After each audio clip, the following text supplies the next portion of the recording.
ಇನ್ನು ರಾತ್ರಿಯಿಂದಲೇ new year celebration ಆಗೋ ಹಿನ್ನೆಲೆಯಲ್ಲಿ ಬೆಂಗಳೂರಿನ ಸುಮಾರು 50ಕ್ಕೂ ಹೆಚ್ಚು ಫ್ಲೇವರ್ಗಳು ಬಂದ್ ಆಗುತ್ತೆ. ರಾತ್ರಿ 10 ಗಂಟೆಯಿಂದಲೇ ಫ್ಲೇವರ್ಗಳನ್ನು ಬೆಂಗಳೂರಿನಲ್ಲಿ ಬಂದ್ ಮಾಡಲಾಗುತ್ತೆ. ಬೆಳಗ್ಗೆ 6 ಗಂಟೆವರೆಗೂ ಕೂಡ ಓಪನ್ ಆಗಲ್ಲ. ಎಲೆಕ್ಟ್ರಾನಿಕ್ ಸಿಟಿಯಿಂದ ಸಿಲ್ಕ್ ಬೋರ್ಡ್ವರೆಗೂ ಕೂಡ ಸಂಪರ್ಕ ಕಲ್ಪಿಸುವ ಫ್ಲೇವರ್ಗಳೇನಿರ್ತವೆ.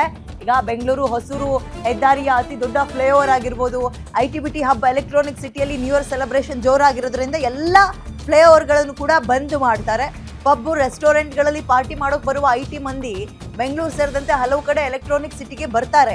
ಮುಂಜಾಗ್ರತಾ ಕ್ರಮವಾಗಿ ಫ್ಲೇವರ್ಗಳನ್ನ ಪೊಲೀಸರು ಬಂದ್ ಮಾಡ್ತಾರೆ. ಇದು ಸರ್ವೇ ಸಾಮಾನ್ಯ ಇದೇನೋ ಹೊಸದಾಗಿ 2026ಕ್ಕೆ ಫ್ಲೇವರ್ ಬಂದ್ ಮಾಡ್ತಾ ಇದ್ದಾರೆ ಅಂತಲ್ಲ, 2025 ವೆಲ್ಕಮ್ ಮಾಡೋಕೆ ಹೋಗ್ಬೇಕಾದ್ರೂ ಅಷ್ಟೇ, 2024 ಅಷ್ಟೇ. ಹಲವು ವರ್ಷಗಳಿಂದ ಈ ರೂಲ್ಸ್ ಅನ್ನ ಫಾಲೋ ಮಾಡ್ತಾ ಇದ್ದಾರೆ ಪೊಲೀಸರು. ಯಾಕಂದ್ರೆ ಪಾರ್ಟಿ ಅನ್ಕೊಂಡು ಕಂಪ್ಲೀಟ್ ಆಗಿ ಕುಡಿದು ನಶೆಯಲ್ಲಿ ಫ್ಲೇವರ್ ಮೇಲೆ ಹೆಂಗ್ ಬೇಕು ಹಂಗೆ ಓಡಾಡೋದು, ಬೇರೆ ವೆಹಿಕಲ್ ಅವ್ರಿಗೆ ಪ್ರಾಬ್ಲಮ್ ಮಾಡೋದು, ಅಥವಾ ಅದ್ರ ಮೇಲಿಂದ ಬಿದ್ದಿದ್ದು ಏನಾದರೂ ಎಡವಟ್ಟಾದ್ರೆ ಈ ವೀಲಿಂಗ್ ಮಾಡೋರೆಲ್ಲ ಫ್ಲೇವರ್ಗಳನ್ನ ಹೆಚ್ಚಾಗಿ ಬಳಸ್ತಾರೆ. ಹಾಗಾಗಿ ಇಂತಹ ಯಾವುದೇ ಅವಘಡಗಳಿಗೆ ದಾರಿ ಮಾಡಿಕೊಟ್ಟು ಕುಡಿದು ಮತ್ತಲ್ಲಿ ಏನೇನೋ ಅವರಿಗೆ ಪ್ರಜ್ಞೆ ಇಲ್ಲದ ರೀತಿಯಲ್ಲಿ ಆಡೋದು ಬೇಡ ಅನ್ನೋ ಕಾರಣಕ್ಕೆ ಫ್ಲೇವರ್ಗಳನ್ನ ಬಂದ್ ಮಾಡ್ತಾರೆ. ಸೇಫ್ಟಿ ಪರ್ಪಸ್, ನಿಮ್ಮ ಒಳಿತಿಗೋಸ್ಕರ ಅದನ್ನ ಇವತ್ತು ಕೂಡ ಮುಂದುವರಿಸ್ತಾ ಇದ್ದಾರೆ. ಸೊ ರಾತ್ರಿ 10 ಗಂಟೆಯಿಂದ, ಕಳೆದ ಬಾರಿ ಎಲ್ಲ 9:30 ಅಂತ ಹೇಳಿದ್ರು, ಈ ಸಲ ಸ್ವಲ್ಪ ಟೈಮ್ ಎಕ್ಸ್ಟೆಂಡ್ ಮಾಡಿದ್ದಾರೆ. 10 ಗಂಟೆಯಿಂದ ಬೆಳಗಿನ ಜಾವ 6 ಗಂಟೆ ತನಕ ಫ್ಲೇವರ್ಗಳು ನಿಮಗೆ ಸಿಗಲ್ಲ.